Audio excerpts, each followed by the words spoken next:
Despite their difficulties, the project went well. On the Friday of that week, a cake appeared in the break room. It was a small, round, shop-bought cake, which someone had hand-iced with the words, "Congratulations, Sandra and Sally," on the top of it in a neat, vibrant blue. It sat on the break room counter for half an hour, waiting for the recipients to finish their lunch. Sally had been with Julie and Fran, eating in the office, catching up on the latest articles of their favorite work-agony aunt, discussing them as they read. Sandra wasn't around, but often disappeared at lunchtime, so the others didn't think much of it. At 12:55, Sandra reappeared, placing her bag back underneath her desk. Her return prompted Julie and Fran to look up from their screens and usher Sally towards the break room, wordlessly beckoning Sandra to come with them as they walked by. "We were so impressed with how successful the project was that we got a little cake to celebrate," said Julie, beaming as they made it back into the break room. Fran strode past the cake to go find a knife, but stopped halfway, looking closer at the cake. "Where's the rest of the icing?" she asked. What had once said, "Congratulations, Sandra and Sally" on the top now said, "Congratulations, Sandra," with a big blue smear where the "and Sally" should have been. The rest of the cake was untouched. "It must have been one of the cleaners," said Sandra, unprompted, breaking the long silence. The other three looked up from the cake to Sandra. They all knew this wasn't true.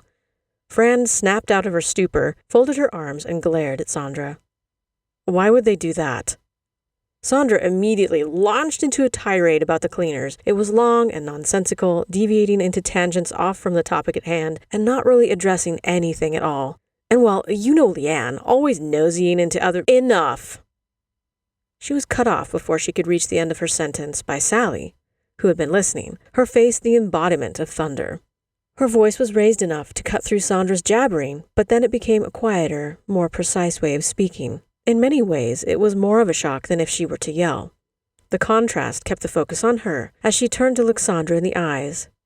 "It was you," she told Sandra, her words deliberately short. There was a pause. Sandra looked as though she might start to speak again. Her lips parted an inch, and a breath escaped, but when she took in the look on Sally's face, she held her tongue.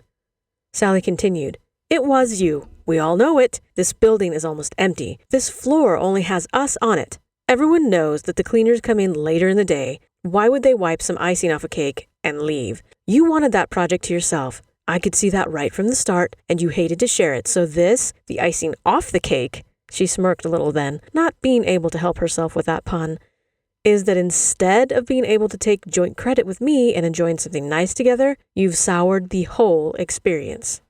The room went silent again. Julie was staring into the corner of the room, her eyes focused on the view outside, likely wishing she was somewhere else.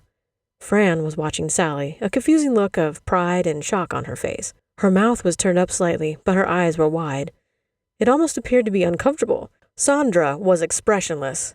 She didn't want to appear to have been defeated, or upset from her telling off, or angry about the accusation. She didn't want to give the other three anything, so she gave them nothing. But her non-response was an answer enough. Sally moved from her corner towards Fran slowly, like she was responding to a frightened animal. She took a large, dull knife from the drawer and looked at it for a second. Riding on the thrill of her damning speech, she swiftly cut 3 slices of cake from the side which hadn't been ruined. The room was quiet, with an air of awkwardness felt by everyone but Sally. She placed the slices on paper plates with a fork on the side of each plate. Sally passed one to Fran. She placed another into the hands of Julie, who was coming out of her daze, and she took the Sandra slice for herself. "We're going to eat the cake and finish up our work." And the 3 of them walked out together, all in a line. This fleeting moment in time was created for you by Imogen Wheal, read by Molly Cundall. If you liked what you heard, please consider liking this video and subscribing for more.